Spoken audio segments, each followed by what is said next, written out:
Souvent teinté de mélancolie, le Paris des poètes n'en reste pas moins l'un des plus beaux. Et c'est celui que je vous propose de découvrir en m'accompagnant. De l'hôtel de Lauzun sur l'île de la Cité, où Baudelaire et Théophile Gautier se réunissaient pour ingérer du hashish, jusqu'au pont Mirabeau, auquel Apollinaire dédia un de ses poèmes, traversons Paris d'une rime à l'autre.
Débutons notre balade à l'Oratoire du Louvre, plus précisément au 145 rue Saint-Honoré, dans le 1er arrondissement de Paris, où le jeune Jean de La Fontaine débarque en 1641. Jean de La Fontaine arrive à 20 ans à Paris en avril 1641. Il a décidé d'embrasser la profession ecclésiale. Il va rester pendant 18 mois à l'Oratoire du Louvre, qui est aujourd'hui devenu une église réformée. Mais dès 1642, il abandonne ses études religieuses, préférant lire l'Astrée d'Honoré d'Urfé et Rabelais plutôt que Saint-Augustin. La Fontaine reprend des études de droit à Paris et parallèlement, il fréquente des jeunes poètes, le groupe de la Table Ronde. Alors ce groupe est constitué entre autres de Pélisson, de Tallemant des Réaux et d'Antoine de Rambouillet de la Sablière, qui épousera sa future protectrice, Marguerite de la Sablière. De 1658 à 1661, Jean de La Fontaine habite entre Château-Thierry et Paris, quai des Grands Augustins ou quai des Orfèvres.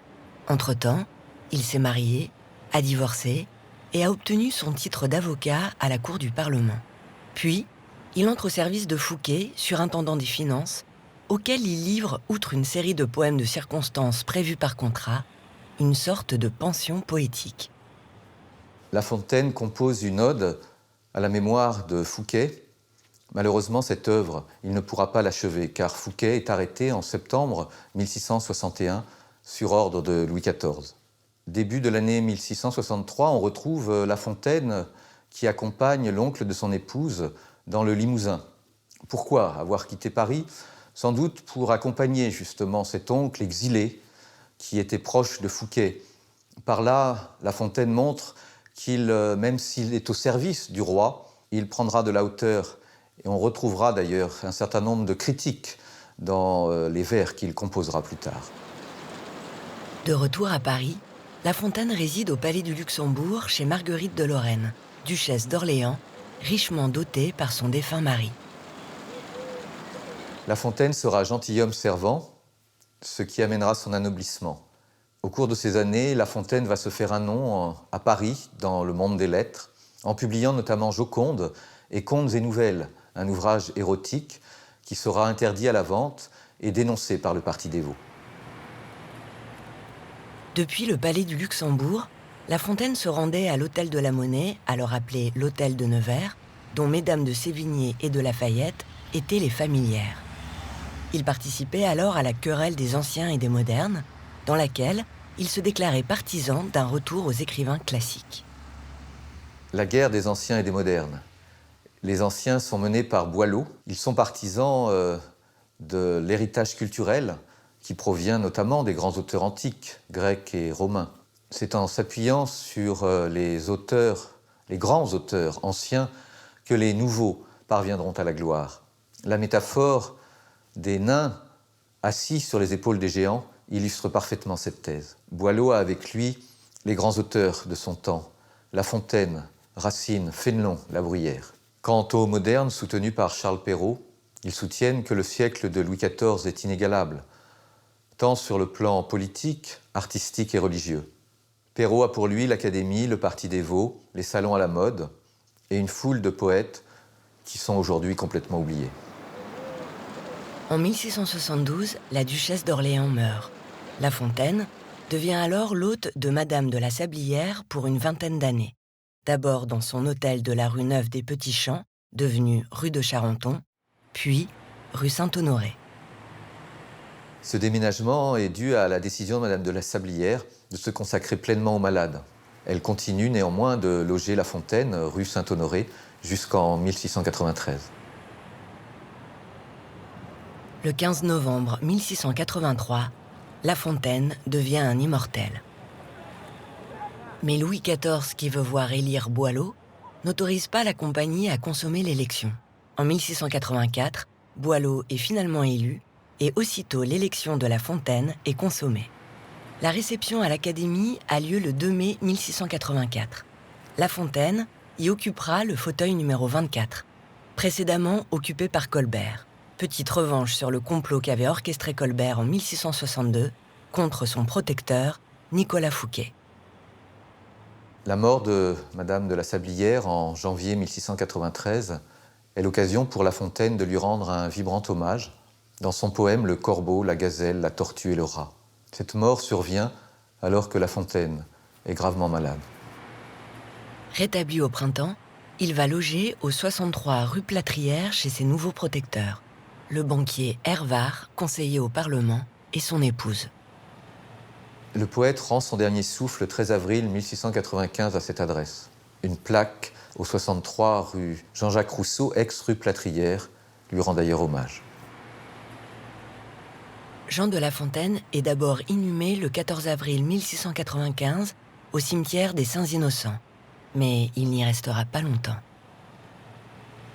Ses restes sont transférés dans un premier temps au Musée des Monuments Français, puis à partir de 1816 au Père-Lachaise, où il repose aux côtés de Molière. La Fontaine avait composé lui-même son épitaphe, se donnant un caractère désinvolte et paresseux. Cette paresse revendiquée peut être associée à la facilité de ses œuvres, qui n'est pourtant qu'apparente.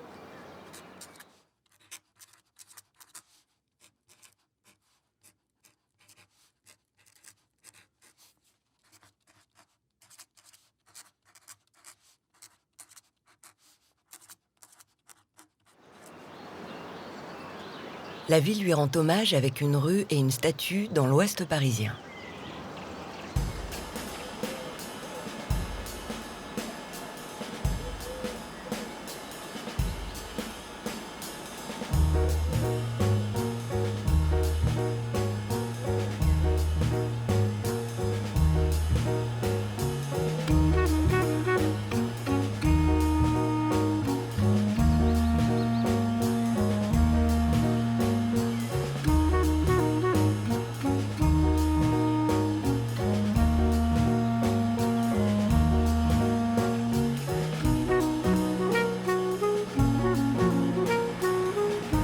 Je vous propose de continuer notre balade et de traverser les âges et la Seine. Car c'est ici que naquit Charles Baudelaire. Et bien qu'il soit un poète profondément parisien, il n'existe ni maison ni musée qui lui soit consacré. Charles Baudelaire naît en avril 1821, rue Hautefeuille, en plein quartier latin. Malheureusement, il ne connaîtra pas très longtemps son père, qui meurt alors que le jeune Charles a 5 ans. Juste après la mort de son père, Charles Baudelaire vit une période bénie. Sa mère est pour lui seule. Cette relation exclusive, il en profite. Malheureusement, elle ne durera pas. Caroline se remarie avec celui qui deviendra général, le général Opic. Ce général va être haï par Baudelaire, parce que d'abord, il lui vole sa mère, et qui est le représentant de l'ordre, le représentant de cette société qu'il cherche à fuir par le rêve et la poésie. En janvier 1836, la famille revient à Paris, où Opic sera promu colonel en avril. Alors âgé de 14 ans, Charles Baudelaire est inscrit au collège Louis-le-Grand. Il redouble sa troisième, ce qui montre effectivement peu d'attirance vers le monde scolaire. Cependant, il est doué en lettres et il obtient en seconde le deuxième prix au concours général en vers latin. Renvoyé du lycée Louis-le-Grand en avril 1839 pour une bêtise insignifiante, Baudelaire mène une vie en opposition aux valeurs bourgeoises incarnées par sa famille. Reçu in extremis au baccalauréat, Charles Baudelaire s'inscrit en droit. Malheureusement pour son beau-père, il ne va guère suivre les cours. Le général Opic décide alors de convoquer un conseil de famille et de l'envoyer en voyage. C'est bien connu, les voyages forment la jeunesse. Baudelaire embarque pour Calcutta, une destination qu'il ne verra jamais. En effet, il s'ennuie à bord et arrivé à l'île Bourbon, l'île de la Réunion aujourd'hui, il décide de revenir. Il embarque sur un nouveau bateau. Il arrive à Bordeaux, puis à Paris, au début de l'année 1842. Même si Charles Baudelaire s'est ennuyé à bord, ce voyage va le marquer à jamais. Il suffit de lire quelques titres de ses plus beaux poèmes pour se rendre compte de l'importance du voyage sur toute la poésie de Baudelaire. À son retour de l'océan Indien en 1842, le poète a vécu quai de Béthune dans un immeuble abattu plus tard pour faire place au boulevard Henri IV. C'est alors qu'il rencontre Jeanne Duval, la Vénus noire, qui devient sa maîtresse. Il retient pour elle un modeste logement à l'autre extrémité de l'île, au numéro 6 de l'actuelle rue Le Regratier, nommée jadis rue de la Femme sans tête. Avril 1842, Baudelaire a 21 ans. Il peut toucher l'héritage de son père. Il va en profiter et en faire profiter aussi ses amis. Il mène alors une vie dissolue. Au bout d'un an, il a dilapidé quasiment la moitié de son héritage. Sa famille s'en inquiète et le met sous tutelle en septembre 1844. C'est aussi au cours de ces années 1840 que Baudelaire commence une carrière de grand critique. Et c'est en tant que critique que Baudelaire a été l'un des premiers à mettre en avant le talent de Gênes de la Croix ou d'Honoré de Balzac. C'est à quelques pas de là, au 17 quai d'Anjou, qu'il découvre les paradis artificiels en 1843. L'hôtel de Lauzun s'appelle à cette époque l'hôtel Pimodan. Baudelaire va loger là 2 ans environ, ce qui est un long bail pour lui. Il va aussi, en ce lieu, rencontrer Théophile Gautier, qui deviendra son ami. Son appartement est situé sous les toits. De là, il peut admirer les ciels de Paris. Les grands ciels de Paris qui font rêver d'éternité, écrira-t-il dans son poème Paysage, qui est son premier poème des tableaux parisiens des Fleurs du Mal. Une fois par semaine, tous deux sont rejoints par d'autres artistes. Ils ont obtenu du propriétaire l'autorisation de se réunir dans les magnifiques salons du premier étage. Ils y fondent le club des Hachichins. Et avec la bénédiction du docteur Jacques-Joseph Moreau, ils explorent ces paradis artificiels auxquels Baudelaire consacrera un essai en 1860.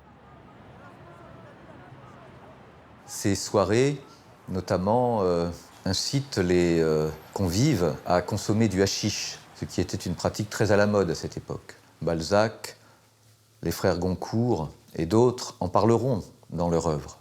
D'après le témoignage de Théophile Gautier, Baudelaire n'a donc pas consommé ce hashish lors de ces soirées. Il venait en simple observateur.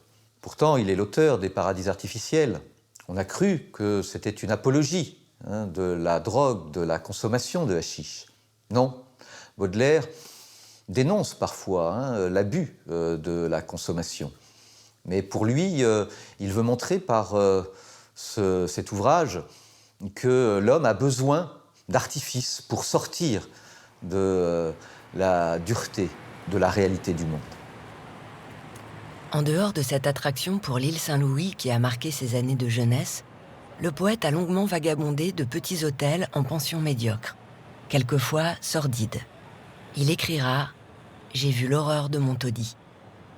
Parmi ces installations de fortune, on peut citer notamment un garni au 61 rue Pigalle, ou encore l'hôtel du Maroc, 57 rue de Seine, ou enfin l'hôtel de Normandie, au 13 rue Neuve des Bons-Enfants. Tous ces lieux sont méconnaissables. Plus rien n'y rappelle le passage de Baudelaire. Heureusement, d'autres existent encore. Comme l'hôtel Voltaire au 19 du quai du même nom, ou l'hôtel de Dieppe au 22 rue d'Amsterdam, à 2 pas de la gare Saint-Lazare, ou enfin l'hôtel d'York au 61 rue Sainte-Anne, qui porte aujourd'hui le nom d'hôtel Baudelaire.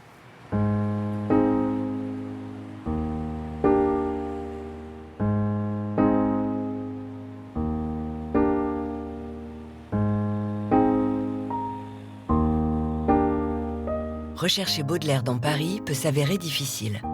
Ainsi vaut-il mieux s'approprier sa façon de voir et de sentir la ville. Ce paysage urbain sert de toile de fond à ce que Baudelaire appelle le spleen de Paris. Dégoût et fascination l'assaillent en même temps.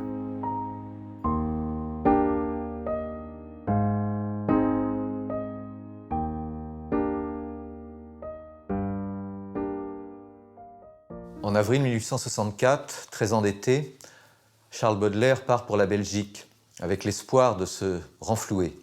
Il pense gagner assez d'argent par des conférences. Malheureusement pour lui, ces conférences n'ont aucun succès.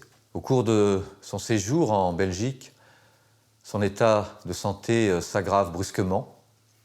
Il devient hémiplégique. En juillet 1966, Charles Baudelaire est ramené à Paris.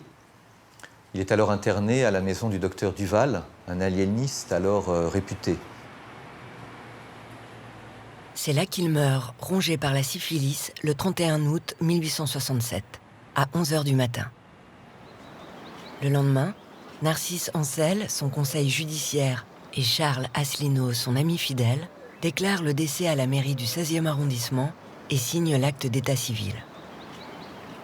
Le même jour, il est inhumé au cimetière du Montparnasse, dans la tombe où repose son beau-père détesté, le général Opic, et où sa mère le rejoindra 4 ans plus tard.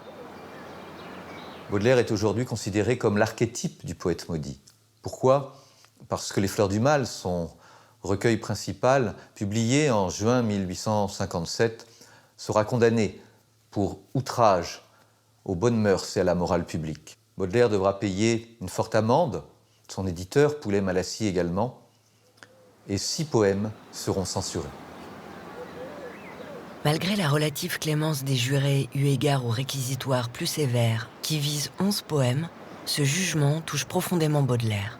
Il se consolera quand même grâce aux critiques élogieuses qu'il reçut de son vivant de la part des plus grands intellectuels de l'époque. Ainsi, Victor Hugo lui écrivit une lettre après avoir lu son recueil. « Vos fleurs du mal rayonnent et éblouissent comme des étoiles. Je crie bravo de toutes mes forces à votre vigoureux esprit. Permettez-moi de finir ces quelques lignes par une félicitation. Une des rares décorations que le régime actuel peut accorder, vous venez de la recevoir. Ce qu'il appelle sa justice vous a condamné au nom de ce qu'il appelle sa morale. C'est là une couronne de plus. »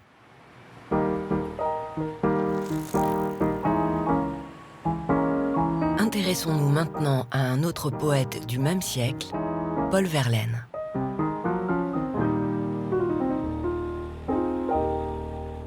Paul Verlaine est né le 30 mars 1844 à Metz. Pourquoi Metz ? Parce que son père, militaire, est affecté alors dans cette ville.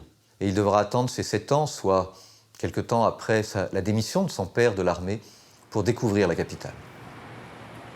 Les 3 hommages rendus à Verlaine par la ville de Paris ne permettent pas de retrouver sa mémoire.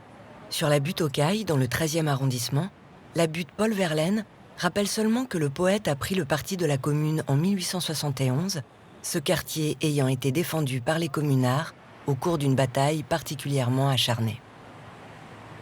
La vie de Paul Verlaine se complique au moment de la Commune de Paris. Lorsque le mouvement est réprimé par l'armée versaillaise, Paul Verlaine va fuir la capitale et il est radié de l'administration. La villa Paul Verlaine, dans le 19e arrondissement, n'a, elle, qu'une signification symbolique. Quant au monument de pierre érigé en 1911 dans le jardin du Luxembourg et sculpté par Niederhausen, il a un côté art nouveau qui reste uniquement ornemental. Pour suivre les pas de Verlaine, il faut suivre sa trace dans les nombreux endroits encore existants que le poète a fréquentés.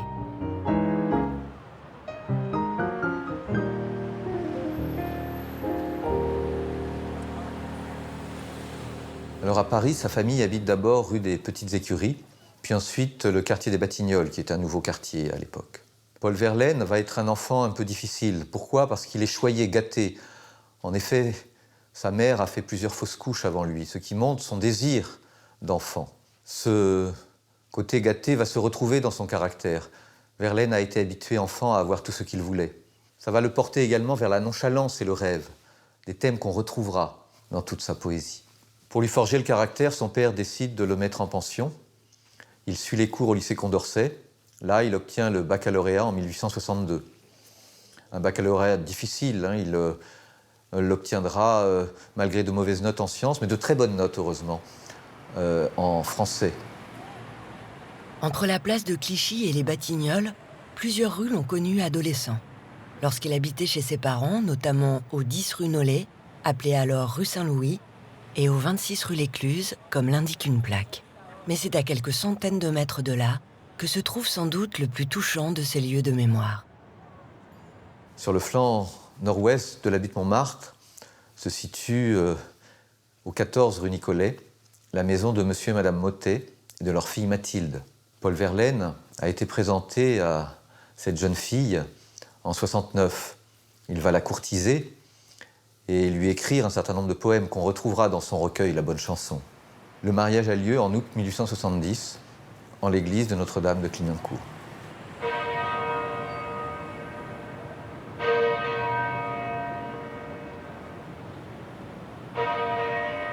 Il l'idéalise, persuadé qu'elle est la compagne qu'enfin il a trouvée et l'âme que son âme depuis toujours pleure et réclame. Il rêve d'une vie simple et rangée, le foyer, la lueur étroite de la lampe, la rêverie avec le doigt contre la tempe et les yeux se perdant parmi les yeux aimés. Paul étant employé à l'hôtel de ville de Paris, le couple emménage à proximité, aux 2 rue du Cardinal Lemoine. Il ne va pas rester longtemps rue du Cardinal Lemoine. L'histoire le rattrape. Bientôt, c'est la guerre de 1870 avec la Prusse et la Commune qui s'ensuit. C'est le désenchantement. Retour chez les beaux-parents, alors que la jeune femme est enceinte de Georges qui naîtra le 30 octobre 1871.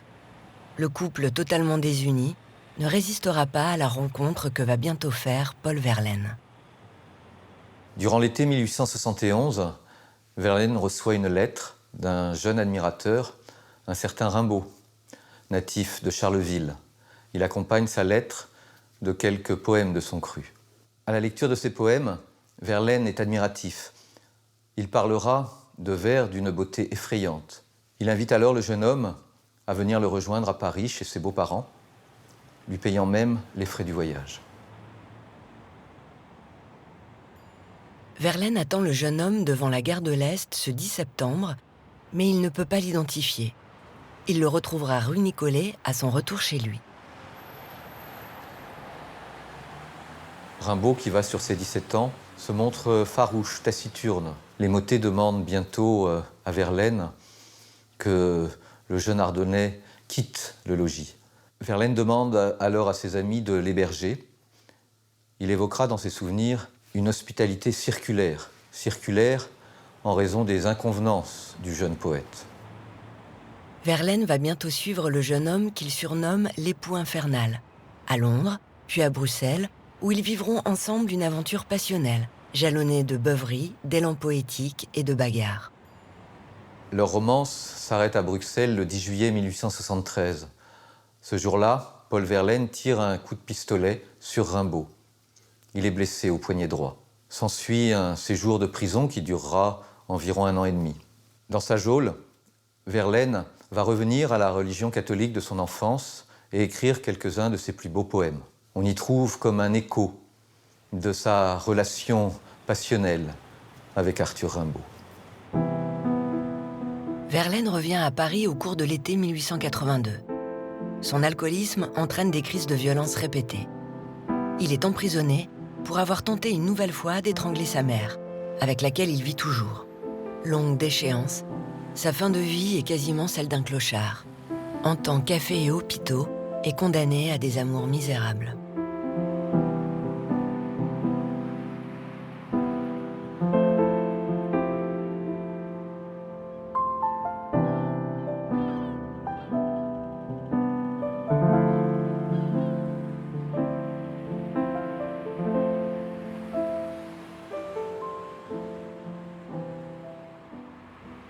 Fatigué, dévoré par l'alcoolisme, la misère, la maladie, Paul Verlaine meurt le 8 janvier 1896.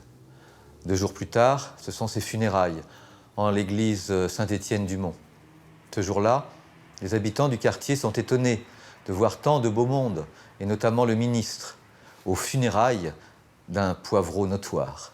Le corps de Verlaine est ensuite transféré au cimetière des Batignolles où reposaient déjà ses parents. Gustave Le Rouge et Casal, dans leur livre « Les derniers jours de Verlaine », racontent que les jours des funérailles, au moment où le corps est transféré au cimetière des Batignolles, lorsqu'il passe devant l'Opéra Garnier, un des morceaux de la statue qui représente la poésie se détache. C'est comme si la poésie était morte avec le départ de Paul Verlaine. En totale rupture avec la morale convenue de son temps, Paul Verlaine apparaît comme une figure emblématique du poète maudit, aux côtés d'Arthur Rimbaud, qu'il a fait connaître malgré leur rupture. L'enfant prodigue de la poésie est donc naturellement le prochain versificateur dont nous allons suivre les pas.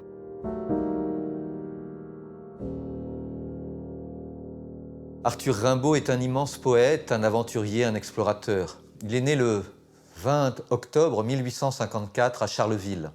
Bien que brève, son œuvre poétique est une comète qui éclaire toute la poésie mondiale. Rimbaud n'a pas donné son nom à une rue parisienne, mais à une bibliothèque dans le 4e arrondissement de Paris. Depuis 1985, une grande sculpture de bronze réalisée par Jean-Robert Ipoustegui rend hommage au poète sur la place du Père Teilhard de Chardin, en face de la bibliothèque de l'Arsenal.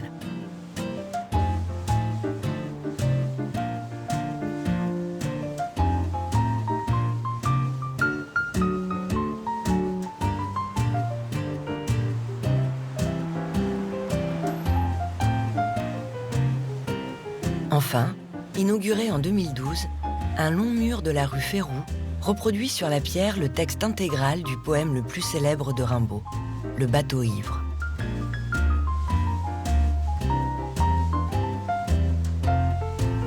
Grâce à cet hommage, les promeneurs que nous sommes peuvent apprécier ce véritable joyau de la littérature française dans le quartier Saint-Sulpice.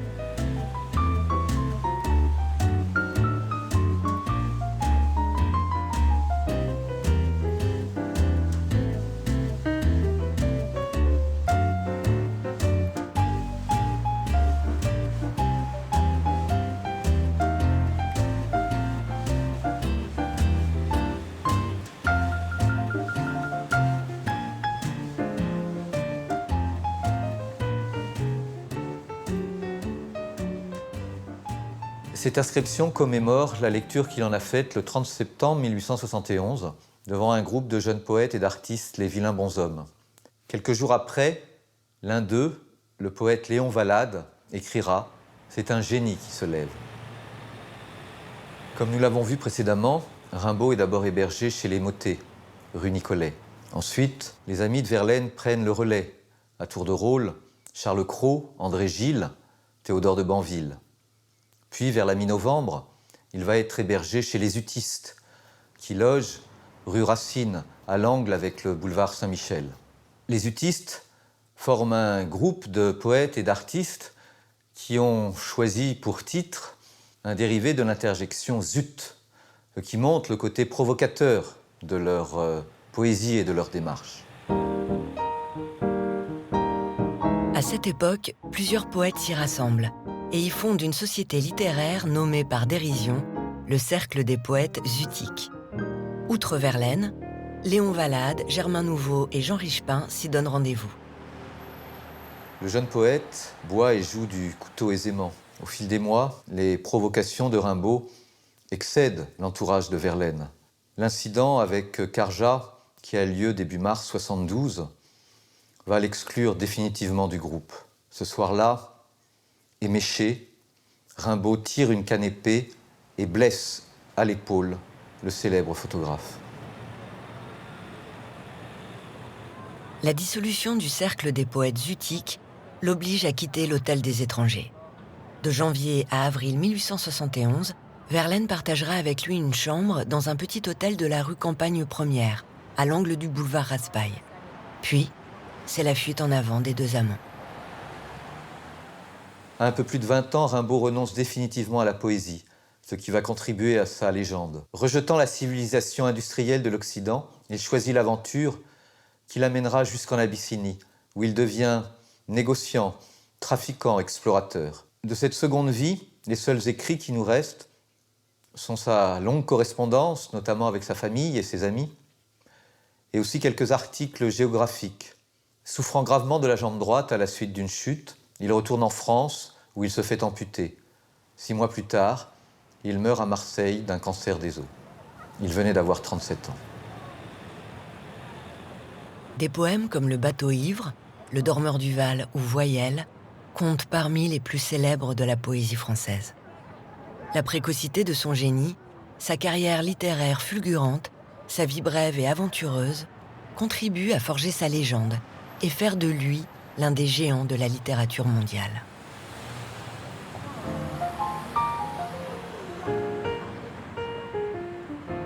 Prenons maintenant la direction du 6e arrondissement de Paris pour retrouver la trace de notre prochain poète, Guillaume Apollinaire.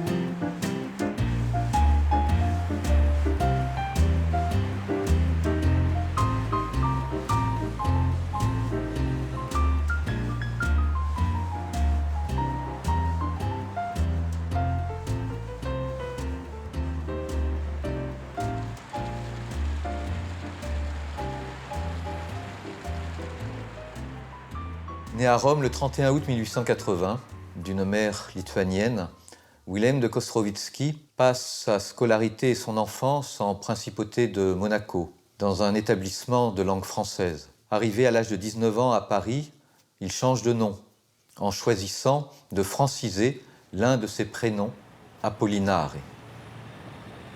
La courte rue qui porte son nom dans le 6e arrondissement faisait auparavant partie de la rue de l'Abbaye. Elle a été ainsi baptisée en 1951. À quelques pas de là, au pied de l'église Saint-Germain, son ami Pablo Picasso lui dédie une sculpture représentant la tête de sa maîtresse, Dora Maar. Ces deux hommages rappellent que Guillaume Apollinaire vécut ses dernières années tout près de là, au numéro 202 du boulevard Saint-Germain. Apollinaire est depuis toujours un grand admirateur de la France. Pourtant, il devra attendre ces dernières années pour obtenir la nationalité française, en raison de son engagement dans la Grande Guerre aux côtés de la France. Pourtant, il aurait pu obtenir cette reconnaissance bien plus tôt, en raison des poèmes qu'il avait déjà publiés, et qui faisaient de lui l'un des plus grands poètes de la langue française. C'est au dernier étage de cette maison, au coin de la rue Saint-Guillaume, qu'Apollinaire loua un petit appartement biscornu, mansardé et doté d'une petite terrasse, qu'il appelait le Pigeonnier. Dans son appartement, il amassera tout ce qu'éveillera son insatiable curiosité, notamment envers tous les courants modernes de l'art. La liberté singulière de ses choix annonce un courant littéraire qu'il ne connaîtra pas, mais dont il a inventé le nom, le surréalisme. En effet, en juin 1917, pour qualifier sa pièce « Les Mamelles » de Tirésias, il parlera de drame surréaliste. C'est dans ce décor qu'il trouva la mort à l'âge de 38 ans, affaibli par une blessure causée par un éclat d'obus qui lui perfora la tempe et nécessita une trépanation. Apollinaire est emporté par la grippe espagnole le 9 novembre 1918. 2 jours plus tard, c'est l'armistice. Les Parisiens défilent, boulevard Saint-Germain, au cri de « Conspuez Guillaume, conspuez Guillaume ». Bien sûr, il ne s'agit pas de Guillaume Apollinaire, mais de Guillaume II. Parmi les personnes présentes au chevet d'Apollinaire, il y a Jacqueline, sa femme qu'il a épousée 6 mois plus tôt, et qu'il rebaptisera la Jolie Rousse dans un beau poème. Ses cheveux d'or, on dirait, un bel éclair qui durerait, ou ces flammes qui se pavanent dans les rosetés qui se fanent. Cette même année 1918 paraît Le Flâneur des deux rives, un ouvrage du poète qui parle de ses promenades dans Paris. Il va notamment fureter chez un libraire de la rue Saint-André-des-Arts, singulier libraire qui aimait tellement ses livres qu'il ne les vendait qu'à ceux qu'il jugeait dignes de les acquérir. Il se promènera aussi près des grands boulevards, notamment dans une boutique de la rue Laffitte, le long des quais, et aussi à Auteuil, qui correspond à ses anciennes amours avec Marie Laurencin. La muse habite alors à Auteuil, rue La Fontaine, tandis que le poète, pour se rapprocher d'elle, vient demeurer rue Gros. Leurs amours, souvent chaotiques, vont durer environ 5 ans et vont lui inspirer l'un des poèmes les plus connus de la langue française, le Pont Mirabeau. Sous le pont Mirabeau coule la Seine. Et nos amours, faut-il qu'ils m'en souviennent? Et quand l'amour n'est plus, il reste au poète la ville et ses charmes consolateurs. Que Paris était beau à la fin de septembre. Les feux rouges des ponts s'éteignaient dans la Seine, les étoiles mouraient, le jour naissait à peine. Sa poésie associe la ville à ses propres émotions, comme le montre bien le Pont Mirabeau, ou encore le premier poème d'Alcool, intitulé Zone. À la fin, tu es là de ce monde ancien. Bergère aux tours Eiffel, le troupeau des ponts belles ce matin. Tu en as assez de vivre dans l'antiquité grecque et romaine. Ici, même les automobiles ont l'air d'être anciennes. De même, dans un autre très beau poème d'Alcool, intitulé La chanson du mal-aimé, le poète exalte la modernité de la ville. Guillaume Apollinaire sera enterré au cimetière du Père-Lachaise, section 86. Sa tombe porte une double épitaphe tirée de son recueil Calligramme. 3 strophes de Colline et le cœur calligraphié de Cœur, couronne et miroir. Mon cœur, pareil à une flamme renversée.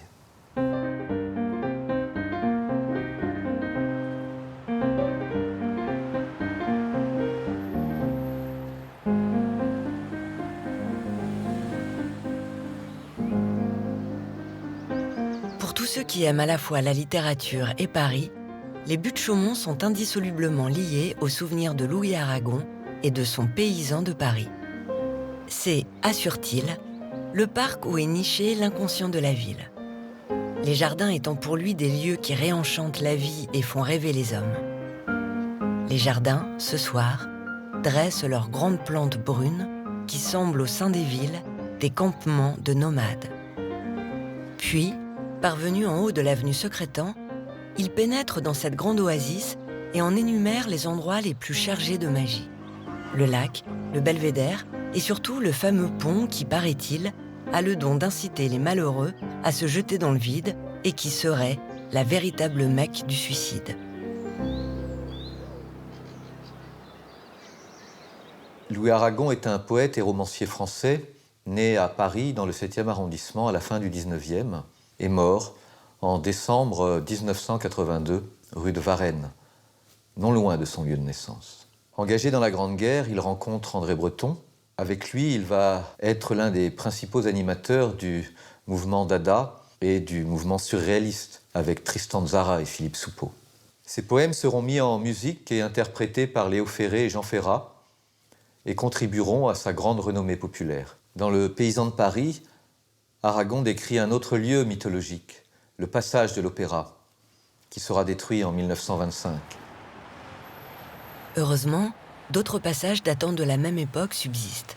Ainsi, les passages Choiseul et Verdot ont gardé ces caractéristiques du XIXe siècle. L'écrivain va par la suite s'affranchir de l'influence surréaliste qui lui avait inspiré cette métaphysique des lieux, mais Paris va continuer de nourrir son imagination. 2 voies publiques rendent hommage au poète. Une allée du jardin Nelson Mandela, juste à côté de celle rendant hommage à sa compagne Elsa Triolet. Et la place Louis Aragon, inaugurée en 2012, qui prolonge le quai Bourbon à la pointe de l'île Saint-Louis. Le choix du premier hommage fait référence à son roman Les Beaux Quartiers, lorsqu'Armand Barbentane, débarqué de sa Provence natale, va errer la nuit dans les halles de Paris. La place Louis-Aragon renvoie, elle, à un autre roman aurélien, dont le héros loge l'immeuble situé à la pointe occidentale de l'île, face à Notre-Dame.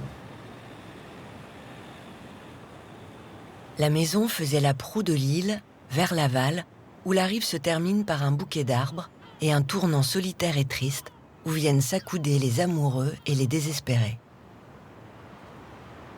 Sur la plaque installée par la mairie de Paris, 4 vers d'un poème tiré du recueil « Il ne m'est Paris que d'Elsa ».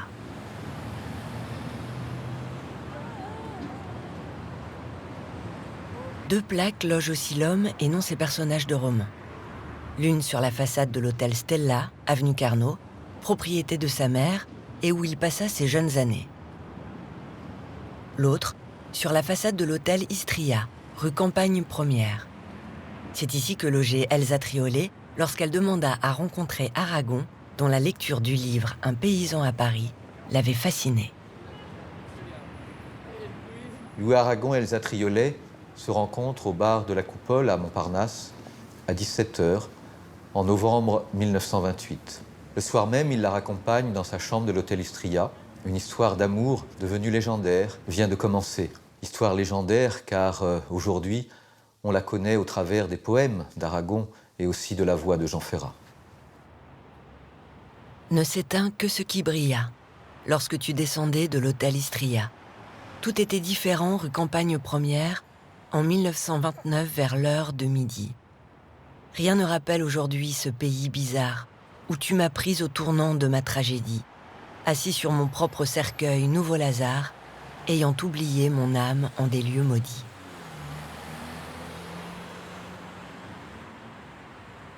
Durant la Seconde Guerre mondiale, le couple quitte Paris occupé. Ils participent tous les deux à la résistance et éloigné de sa ville, Aragon écrit quelques-uns de ses plus beaux poèmes consacrés à Paris.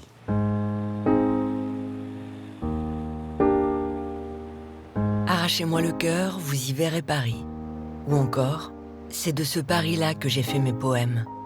Mes mots ont la couleur étrange de ces toits. La gorge des pigeons y roucoule et chatoie. J'ai plus écrit de toi, Paris, que de moi-même. Et plus que de vieillir, souffert d'être sans toi.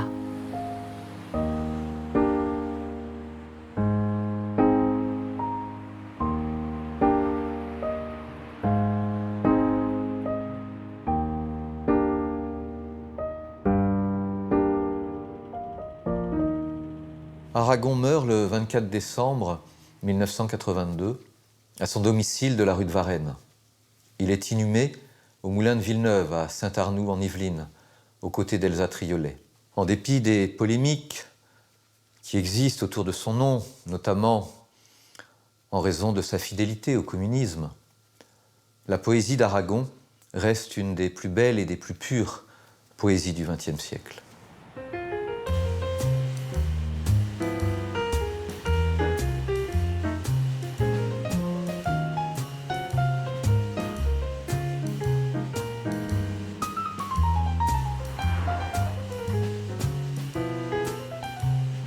Partons maintenant, si vous le voulez bien, vers un autre quartier, celui de Jacques Prévert.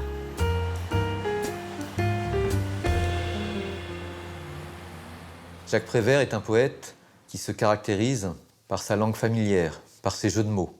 Il a également écrit pour le théâtre, pour le cinéma, composé des chansons, réalisé de nombreux collages.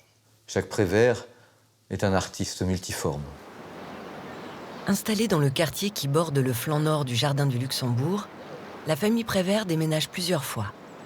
Au 7 rue de Vaugirard, au 4 rue Férou, 5 rue de Tournon, 7 rue du Vieux-Colombier.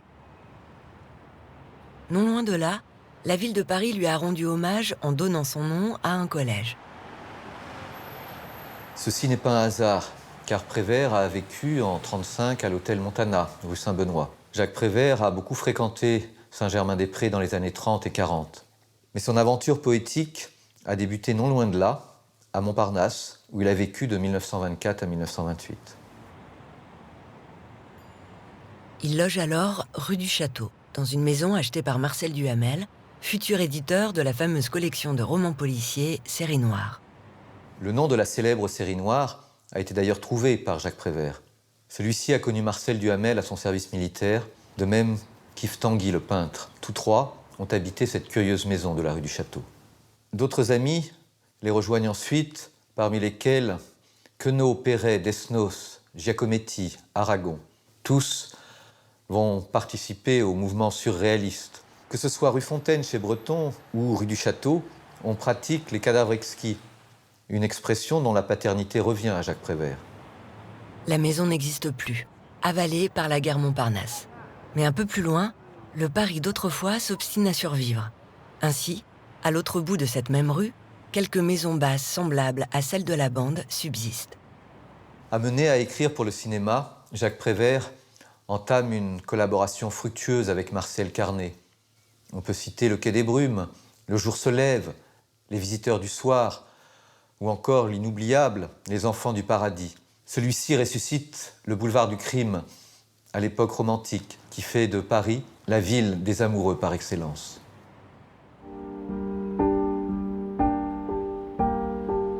Des générations de cinéphiles ont répété après Arletty « Paris est tout petit pour ceux qui s'aiment d'un aussi grand amour ».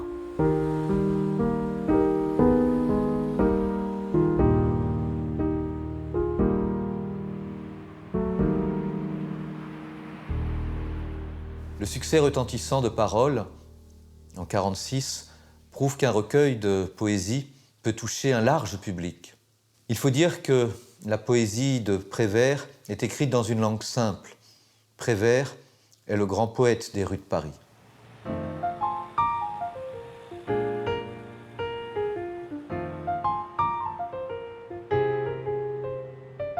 En 1955, Prévert, sa femme et leur fille emménagent au 6 bis de la cité Véron. Le voici voisin de Borézian, qui lui aussi habite au-dessus du Moulin Rouge. Les deux écrivains partagent la terrasse qui surplombe le Moulin Rouge. Eurent lieu ici un grand nombre de séances du Collège de Pataphysique, une curieuse société de recherches savantes et inutiles, fondée en 1948, à laquelle adhérèrent Vian, Queneau, mais aussi Prévert, qui participait à ces séances avec beaucoup d'entrain. Prévert quittera Paris au soir de sa vie et mourra dans sa maison du Cotentin où il sera enterré.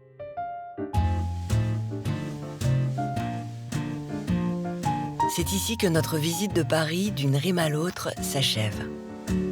Après vous avoir fait découvrir ou redécouvrir le Paris des poètes, c'est avec la poésie de la ville elle-même que je vous dis au revoir.